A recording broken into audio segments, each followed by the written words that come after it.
I'm a very big advocate for thinking for yourself. This is a concept that I talk about a lot, but I want to delve into a little bit of the computer-based mind, okay? Your mind is a series of electrical signals and such, okay? So in that way, at least, it's like a computer. But it can also be programmed, all right? There is some phenomenon that takes place where you actually develop certain neuron nets, all right? And if I really delve into the brain sometime with you, I'll get into the neuron nets that are actually designed by reinforcing, whether it's positive or negative, with the emotions and the visualizations that you do, as well as the situations that you come across. But what I want to talk about today is the effect of allowing somebody else to write your programming, okay?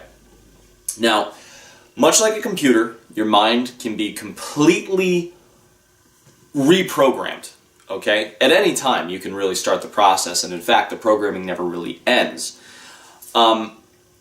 If you look at the conscious mind, which takes up very little of what you're actually what your total amount of programming is, look at it like a car, okay? If you're going to be racing a car, all right, your conscious mind is going to press the gas pedal. It's going to steer the steering wheel, sit in the seat, shift the gears. You're going to look around outside the windows, and you're going to see what you have to steer around, okay? You're going to see when you have to hit the gas harder. You're going to see when you have to use the brake, okay? All that stuff is conscious. The subconscious mind, when you term it in a car or something, that's the engine, everything that's in the engine, the turbo, the nitrous. How big is the bottle of nitrous? Is the nitrous bottle heated? Is it a wet inject? Is it dry? All right, there's a lot of factors. The tires, are they sticky? What kind of compound are you using? Okay, is it wet or dry outside? You know, all these different factors go into the subconscious of the car. So you hit the pedal consciously, but the rest of the stuff that you did on the back end that you implanted into the car is then going to respond, all right, when you hit that gas pedal consciously, okay? Now, in a race, if you pull up in your mother's Honda with an exhaust tip on it because you thought it sounded cool, and you're pulling up next to a guy in a Supra, okay, with twin turbos pushing, he's got the motor all done up, he's I don't know too much about cars, but he's got, the whole car is tuned, okay, he's put it on the dyno, he's had professionals do this for him, he's dumped $100,000 into the car, it's pushing 1,000 horsepower. There's a high chance that that guy in that car is not even going to know that you're in the race with him. Because he's so far ahead of you as soon as he hits the gas pedal, you don't exist to him, right? So I have a question for you. You get one vehicle in life, being your body and your mind, right? Why would you not fill it with the best parts? Because in the race of life, you're going to get left behind, right? Okay. One of the most important things you're ever going to do is realize that you can shut off all the bombardment that you have that actively changes your morals, your values, your way of viewing life, the way that you spend money.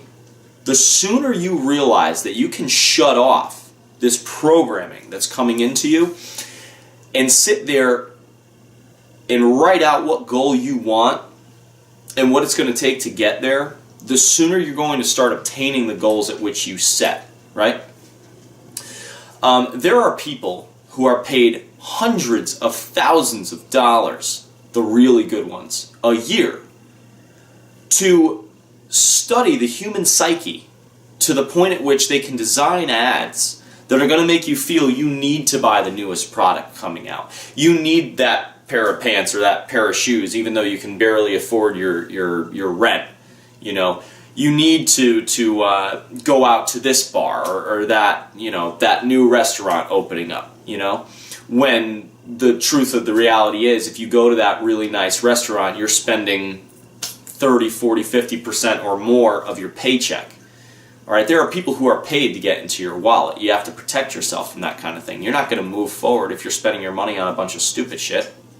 I have a question for you. If you were to look around your house or your apartment or wherever you live, if you were to look around and someone were to come in there and pick up all the items you have not thought about, the physical items that you spent money on, if someone were to come around and take out 50% of them, just move on beyond the fact that you would physically see, visually, they're not there anymore, would you notice that they're there? Like if you didn't go to the home, you know, what is it that you really use in your house? Were there products that you bought that you never used? That stuff is from, a lot of it's subliminal messaging and marketing and stuff like that. But one of the most important things you can ever do for your life, shut off the TV, shut off your phone, okay? Don't go out of your house. Or if you're going to go out into nature, okay? Be alone for a little bit. Be alone for a few days, all right? A crazy little thought that I had tried once when I was younger. I think I was 19 or something like that. I wanted to find out what thoughts came into my mind when I got rid of my capability to see, to hear, to see and to hear. I took that gauze that you put around like an injury or something, and I wrapped that around my head over my eyes. And then I took earplugs. I had taken earplugs and put them in my ears, and the gauze went over that too. I couldn't see, could not hear, right? And I just want to find out what I thought about. And this video isn't about that portion of things, but the idea was that I had been so burnt out from living as intensely as I was at age 19 that I wanted the world to stop. The world to stop moving for a little bit. So I did that. And what I wanted to do was make it through 2 days because of the fact that I would not know about the cycle of the sun. I would not know what time it was. I would not know anything. I would make it around my house and eat things without necessarily knowing what I would eat. I had to touch and feel to figure out what I was even eating, all right? It was just a little experiment I tried. And the whole concept behind that was I didn't want to berate my mind with anything else. I didn't want to experience anything else. And when you have to learn a new task to survive, right? Now, I could have taken it off at any time, but to eat or take a shower, to do whatever I wanted to do, I needed to focus so heavily in the now or in the present to make my way to the fridge without tripping over the dog or whatever, that it was a very enlightening experience, to say the least. And I also, my mind calmed when that was going on. So anyways, one of the most important things that you can do is shut off the TV, stop getting berated with all these ads, stop being shown what your life should be, okay? Your life should be whatever you want your life to be, and there can be an argument made for, well, I saw that and that's what I want my life to be, sure. But what happens is that with the attention spans that we have and with the amount of marketing that comes into our homes, you look around and you see all these different lifestyles and you want all of them, you know? And it's just, without careful planning, none of them are obtainable, right? Being a consumer, you consume things, whether it's into your body, whether it's a product, whether it's a service, whether it's anything like that. If you're consuming things that are not getting you towards your goal, well, you're being basically an unintelligent consumer. All right, I'll give you a quick example. I had a flip phone. Okay, well, like flip phone, tech T9 texting or whatever. Thing was that, you know, I didn't need a smartphone. You know, I didn't need it for anything. I had a laptop if I wanted to go on the computer when I was hanging out with friends and stuff. I wanted to actually spend time with them as opposed to texting to everybody else or looking up YouTube videos and stuff. And that stuff has its place and it's cool. But I didn't get a smartphone until last year.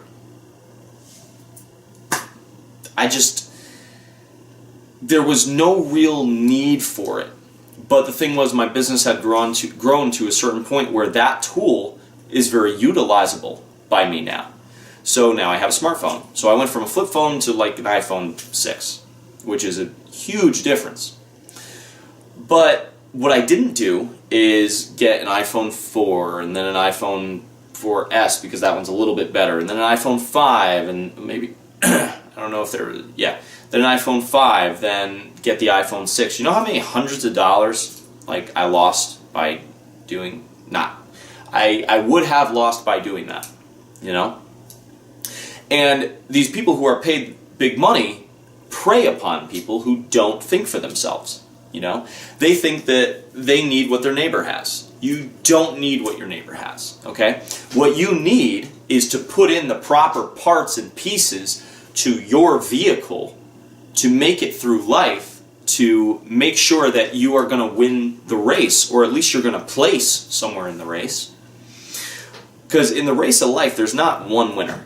You know, there's not one person who makes it. There's a ton. In fact, if you look at the actual statistics to like millionaires and stuff like that, there's thousands across America, alone in America.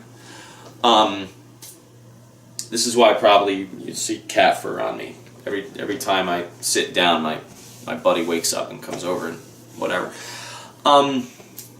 Anyways, the thing is that your conscious mind is the only programmer that you're ever going to be able to program your subconscious mind with. All right.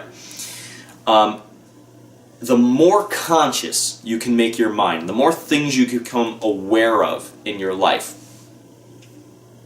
the more you're going to be able to pick and choose what your subconscious mind actually does. Okay? This form of personal growth is absolutely exponential. All right? There's very rare times that I catch myself buying into the BS that I hear, you know, consumerism or the billboard going down or whatever, you know, and that allows me to make intelligent decisions about the things that I fill my life with, or what I spend my money on and stuff like that. And don't get me wrong, there's going to be times I'm going to spend money on really, really, really stupid stuff. But it's going to be stuff that I kind of calculated. I know it's stupid, but I want to have a blast doing this, and I'm going to go and do it. But I have the money to go and do that, you know, like buy a stunt bike. All right, is a stunt motorcycle really something that's going to better my life right now? I don't know. Maybe it could. But it's something I'm going to have a blast with, but it's several $1,000s. Well, I have that several $1,000s because I didn't buy the flip phone. I don't have all the designer clothes. I don't have this. I don't have that. And maybe one day I will.